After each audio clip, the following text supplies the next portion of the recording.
على ما ملكت أيمانهم فهم فيه سواء أفبنعمة الله يجحدون والله جعل لكم من أنفسكم أزواجا وجعل لكم من أزواجكم بنين وحفدة ورزقكم من الطيبات أفبالباطل يؤمنون وبنعمة الله هم يكفرون ويعبدون من دون الله ما لا يملك لهم رزقا من السماوات والأرض شيئا ولا يستطيعون فلا تضربوا لله الأمثال إن الله يعلم وأنتم لا تعلمون ضرب الله مثلا عبدا مملوكا لا يقدر على شيء ومن رزقناه منا رزقا حسنا فهو ينفق منه سرا وجهرا هل يستوون الحمد لله بل أكثرهم لا يعلمون وضرب الله مثلا الرجلين أحدهما أبكم لا يقدر على شيء وهو كل على مولاه أينما يوجهه لا يأتي بخير هل يستوي هو ومن يأمر بالعدل وهو على صراط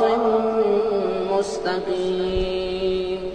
ولله غيب السماوات والأرض وما أمر الساعة إلا كلمح البصر هو أقرب إن الله على كل شيء قدير والله أخرجكم من بطون أمهاتكم لا تعلمون شيئا وجعل لكم السمع والأبصار والأفئدة لعلكم تشكرون ألم يروا إلى الطير مسخرات في جو السماء ما يمسكهن إلا الله إن في ذلك لآيات لقوم يؤمنون والله جعل لكم من بيوتكم سكنا وجعل لكم من جلود الأنعام بيوتا تستخفونها يوم ظعنكم ويوم إقامتكم ومن أصوافها وأوبارها وأشعارها أثاثا ومتاعا إلى حين والله جعل لكم مما خلق ظلالا وجعل لكم من الجبال أكنانا وجعل لكم سرابيل تقيكم الحر وسرابيل تقيكم بأسكم كذلك يتم نعمته عليكم لعلكم تسلمون فإن تولوا فإنما عليك البلاغ المبين يعرفون نعمة الله ثم ينكرونها وأكثرهم الكافرون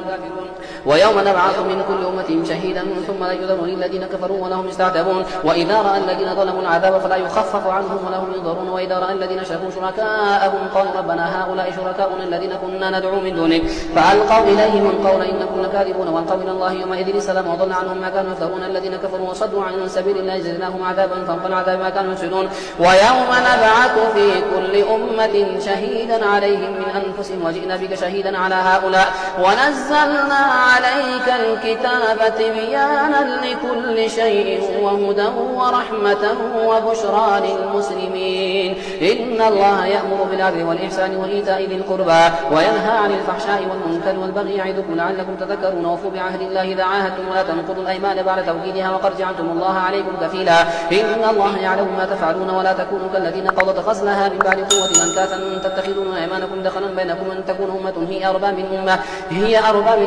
إنما يبلوكم الله به وليبينن لكم يوم القيامة ما كنتم فيه تختلفون ولو شاء الله لجعلكم أمة واحدة ولكن يضل من يشاء ويهدي من يشاء ولتسألن عما كنتم تفترون ولتسألن عما كنتم تعملون ولا تتخذوا